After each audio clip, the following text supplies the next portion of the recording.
I guess you guys are just kind of down here taking a look around. You're out of Henderson. You were saying that you've only seen this wall one time, right? Yes, sir. Mm-hmm. It was in structure at the time it was here. It didn't have anything on it.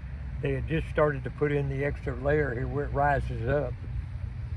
Well, let's Well, it's been a maybe good while. take a walk along here. Alrighty. And I guess you were in the service during Vietnam, right? Yes, sir.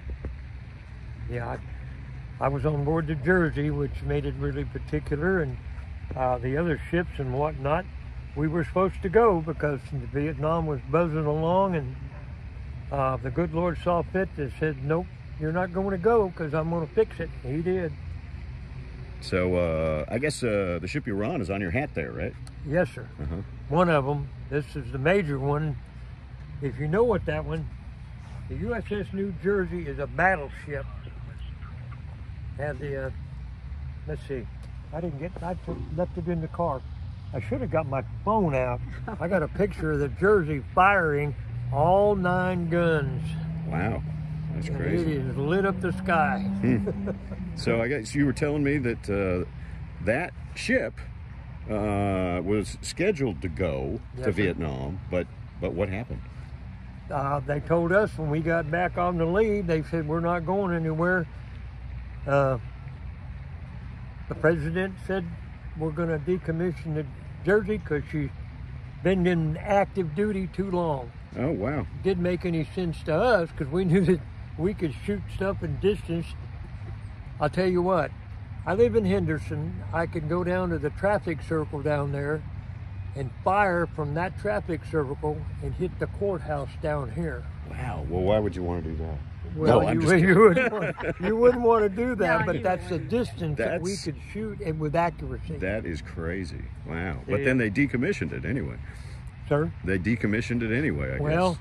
what is it now?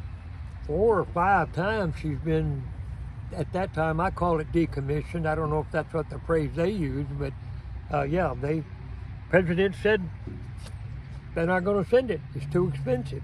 I mean, every time you fire one of them things, you were spending a whole lot of the folks' money. That's what they told us. Wow. So then you were assigned a couple other ships? Yes, sir. Yeah, And- there was 2 other, a destroyer escort and a 2 of those destroyer escorts. One was just a training ship for officers. My last one that I was on before I come home, but they sent me home. So they said my time, and I said that's all right with me. And I lived in California. I was born right here in Kilgore in 1950.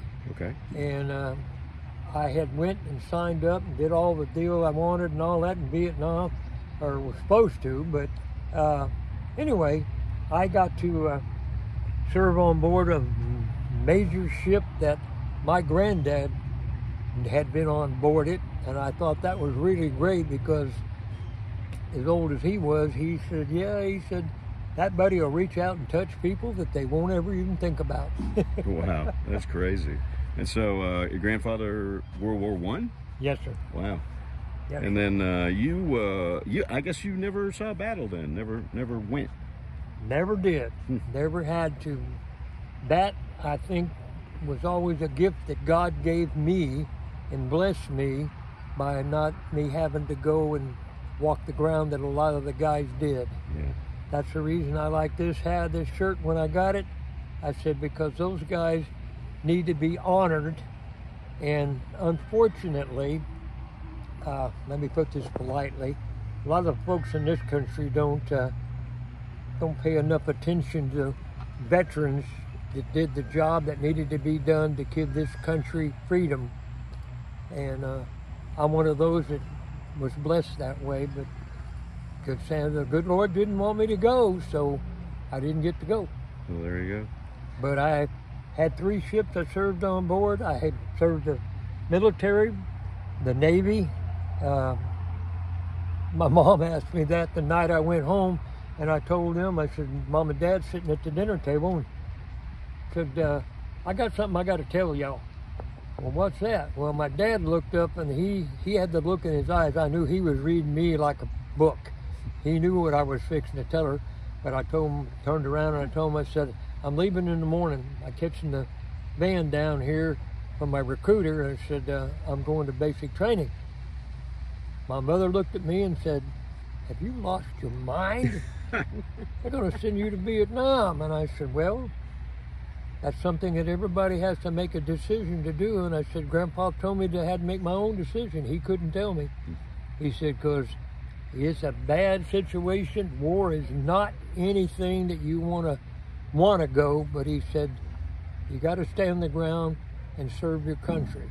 And my grandfather was very, very good Christian man. He did not believe in killing.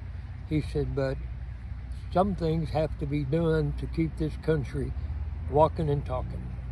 There you go. He was a very honorable man, and far back as I can remember, he was like that, man. Here I was. I didn't know he even served, and then I hadn't found out my uncles had also served and had gotten injured in battle time. But that's the reason my mom was a little shook up. She thought, lost your mind. I said, yes, ma'am, probably. But it all worked out all right. Here comes one right here. Oh, there's, yeah. I can See, tell. they're trickling in to remember. Yes, sir. And well, thank you, Raymond, so much for speaking with me. I appreciate it. I'll Well, let you. You're quite welcome. It's an honor just to be able to talk about the guys and just be a part of that, because I wasn't a part of Vietnam, but it was the idea that I did want to go, but like I say, the good Lord has a way for things, and He decides, we don't. So there you go. They are kind of trickling in, paying a little tribute, and Yes, sir. and checking out all the monuments here. And thanks again. I'll leave you to it. All righty, we'll do it. I appreciate it. We'll have more later on KLTV 7 News and KLTV.com. I've got to come over here.